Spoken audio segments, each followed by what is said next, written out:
I'm Kevin Coleman with the Sida Post, and Mayor Luke Feeney, you are the chair of the land bank. That's correct. So you had a pretty short meeting, but it sounds like it's because things are streamlined. Yeah, we're working pretty efficiently right now. We have two significant grants we're wrapping up. One is for brownfield revitalization, and the other is for demolition and acquisition of blighted properties. And at the same time, this Friday, we have new applications due for both of those programs, which will bring in $1.5 million for investment in making land more usable for people in Ross County. So closing out about $1.5 million and diving right back into another $1.5 million. You said it was a big difference in the list of buildings, sites to clean up, that there's a lot more outside the city limits. Yeah, when we started the land bank in 2017, we did it based on a grant that was focused on the city. So until the last couple of years, we were really focused on remediation of abandoned and blighted properties in the city limits.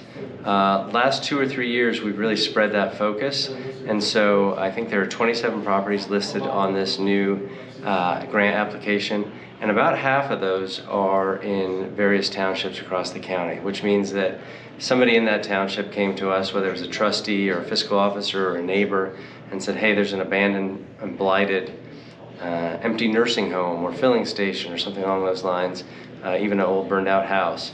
And so we've worked closely with the trustees, with the health district, and the commissioners to try and remedy situations across the county. So it's an exciting development to spread our reach. Now, the list that you have, you said 27? Correct. Those are properties that you want to, they're probably going to be demolished, or are they going to be repaired and then sold? Yeah, so most of them are to the extent that they need to be demolished. Usually they are abandoned. They're blighted, which means that they are sort of an eyesore or a drag on the neighborhood. And then we go around, and if there is an opportunity for revitalization, somebody acquiring that property and fixing it up, that's happened quite a bit in the city because the city has code enforcement. So we can go to a property and say this property does not meet code and it needs to be fixed. And if it's not fixed, it has to be torn down. The county unincorporated areas, which is all the townships, they don't have the same sort of code and code enforcement. And so they have a little bit more of a challenge when it comes to that sort of thing. So most of these properties that we're talking about are ones with really, really significant damage that couldn't be renovated or restored. But if there's an opportunity to fix or save a property or a house, that's always our first goal. So you've got the land bank, the remediation versus brownfield, and one is a gas station in Clarksburg. Yeah, so the way that the first grant works is abandoned and blighted properties. We tear them down, we green them, or we get them in the hands of somebody who can renovate them. The other one is brownfields, not only remediation, but identifying, testing, trying to figure out what areas are actually brownfields in the community, and then fixing those so they can be used again. So just as an example, if you had a property that used to have a gas station on it and you're worried that there's oil in the soil or some sort of contamination, we would use this grant to test the soil, and if there's remediation necessary, the grant will cover up to a certain limit the cost of remediating that property.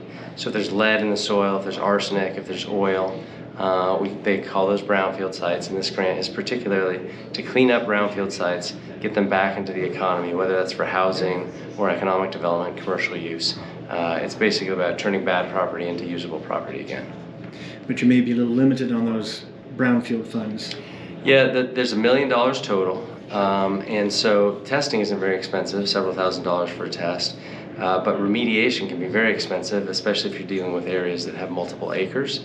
And so we have a couple projects that are in the pipeline, they're potential, but some of them might be held up or awaiting final sort of sale, approval, that sort of thing. And so we do not have that brownfield list finalized, but we will by Friday.